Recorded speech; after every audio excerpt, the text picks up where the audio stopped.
All right, I'm gonna show an example of kind of a more advanced stuff you can do with awk. So I have this file here, which is pretty complicated.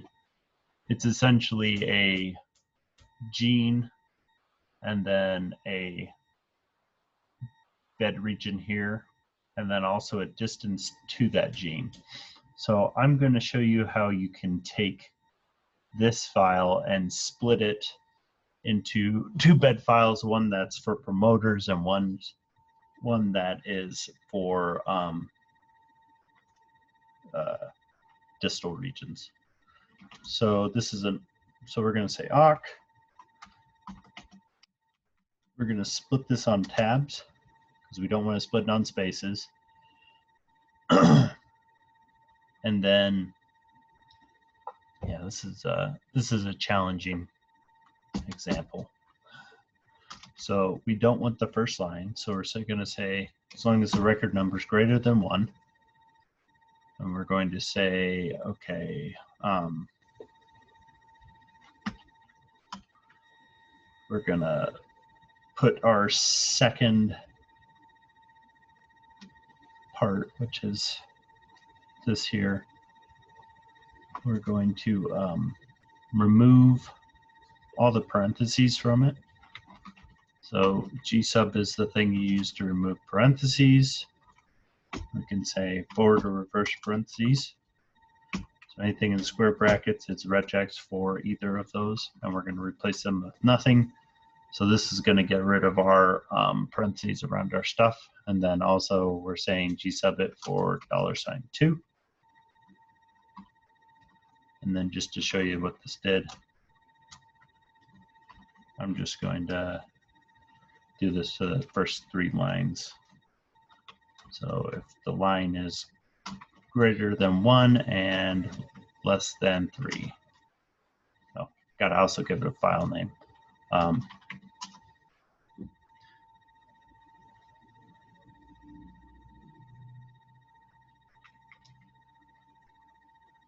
Okay, so you can see there we've removed the parentheses. I guess I could have just said nr equals 2. That would have been less silly. All right, so we've removed our parentheses here. And so what we can actually do is we can also split up $2. And what I'm trying to decide is what exactly I want to do with this.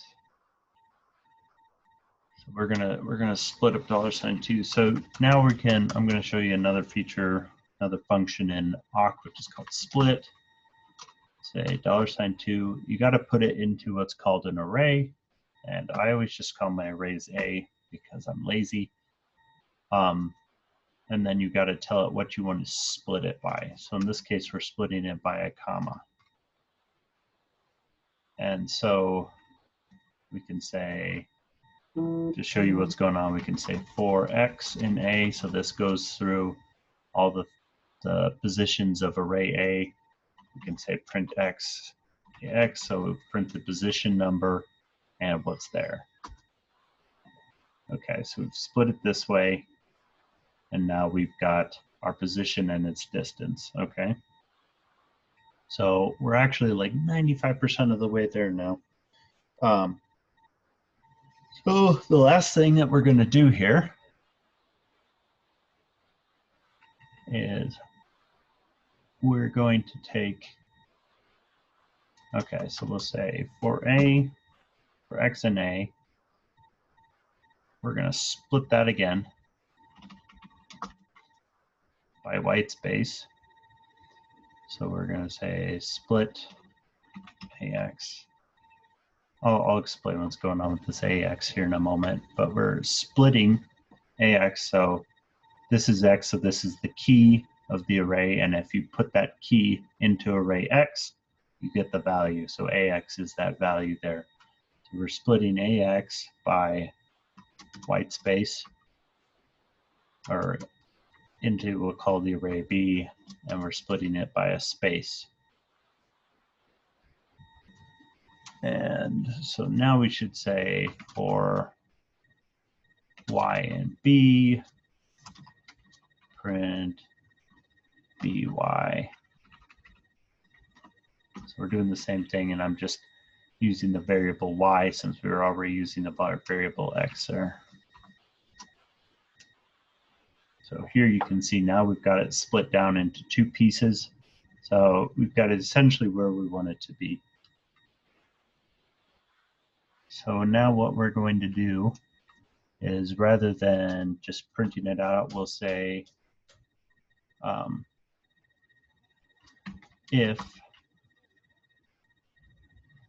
b, so you note the distance positions are always in 2. So we'll say if b2, we'll say sqrt, the square root of b2 times b2. So I want to know the absolute value is less than 2,000. Then print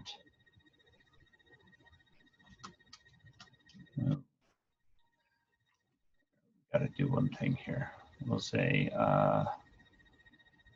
b1, which is our position value. We are going to g sub b1. We're going to g sub. We're going to use those square brackets again. We're g subbing both colons and dashes or tabs. So we're going to turn this into a bed file in B1. So it's going to convert B1. It's going to take that and change it into essentially what looks like a bed format. And now we're going to say, okay, so let's look at B2 and we'll say if the square root of, mind your parentheses here, if the square root of the square of b2, so if the absolute value of b2 is less than 2,000, so if it's close to the transcription start site, we'll say print b1 out to, and then we'll call our file promoter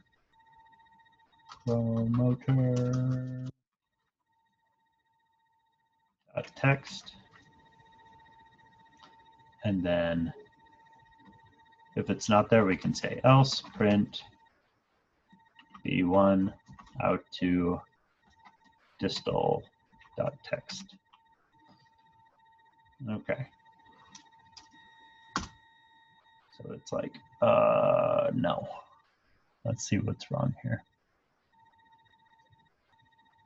Okay, so as much fun as doing things on one line in awk is, it's not always the best. So let's try this.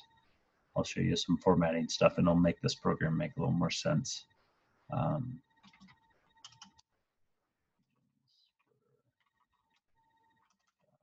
Okay. So, okay, this is, let's go with how you format this stuff. Okay, so basically our whole awk program is anything inside this single quote. So we put our condition here, and then usually I leave the curly brace up there and single indent stuff. And anytime you've got this colon, it essentially means a new line. So I just, after each colon, do a new line. After each curly brace, do a new line. And you can see, beautiful thing about Vim is it's auto indenting this stuff for me. It's quite nice. Like it knows exactly what's going on. It's really quite beautiful. Okay, and our problem is I'm missing one curly brace at least. But it's telling me that there's something else going on, which is why you have those red parentheses. It means, or red curly braces. That means that I'm missing either a parenthesis or something else. So I've got one too many parentheses, essentially, is what this means. So even though I said mind your parentheses earlier, I actually got it wrong and put in an extra one. But then it's okay because I also was missing a curly brace. So if we're going through this program, essentially what we do is first thing we say, we're only running this program on lines greater than 1 and less than 3. In other words, on line number 2. So first thing I do is I remove any parentheses, either start or end parentheses, and replace it with nothing for field 2. Then I take field 2 and I split it on commas and put it into array A. So basically anytime there's a comma, it makes a new position. So x1 will be the first position, x2 will be the thing after the first comma, x3 will be the thing after the second comma, and so forth. And then I go through those things I've split and I say, okay, I also want to split those fields on spaces.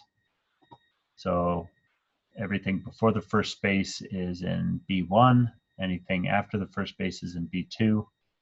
And now I'm going through those spaces and I say, okay, for that the thing before the first space I want to remove, take any column or any dash and replace it with a tab for the thing in position 1. And then I say, okay, for position 2, if the absolute value is less than 2000, I want it to print out to the file promoters.txt. If it isn't, then I want it to print out to the file distal.txt. So and if you want to do proper formatting, these should be in their own curly braces here, just to keep people from getting lost. But when you have a single instruction in an FL statement, you can theoretically put it inside of a without the curly braces. But for formatting reasons, we'll stick it in here. Okay. So we'll save that and we'll run it. Okay, so it ran, and so we should have now a file called promoter.txt and a file called distal.txt. And if we go and look at what we had, well, that's interesting that it did it twice for each one. That's funny. So we'll have to go figure out why it did that. Might actually sure why I did that.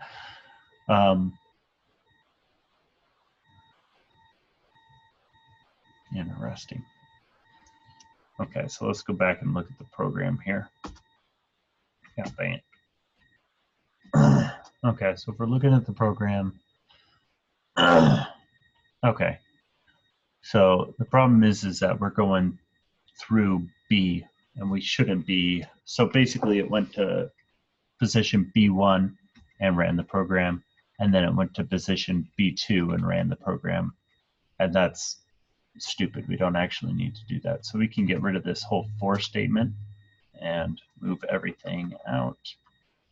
And this is the beautiful thing about formatting is you can see, oh, I've got 2 of these curly braces at the same level. That tells you that something's wrong. That's because we took out that for statement. Okay, so let's try this again. So we run it, and we'll cat promoters. There's a single one, which makes sense because we had that one that was 46 bases away. And then distal, we have 3 of them. And that makes sense. We had 1, 2, and 3 of them that were greater than 2000 away. So now, you just, to make it run on the whole file, you just take out that part of the command. So that just says run on anything greater than line 1, because line 1 is just a header. So we'll run our program again, takes a half second more, and then we can say hit promoters.txt. There it is, and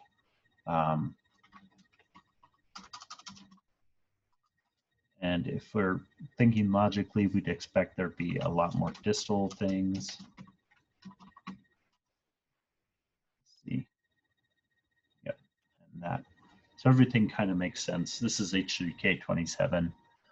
acetylation that we're looking at here. So this makes sense.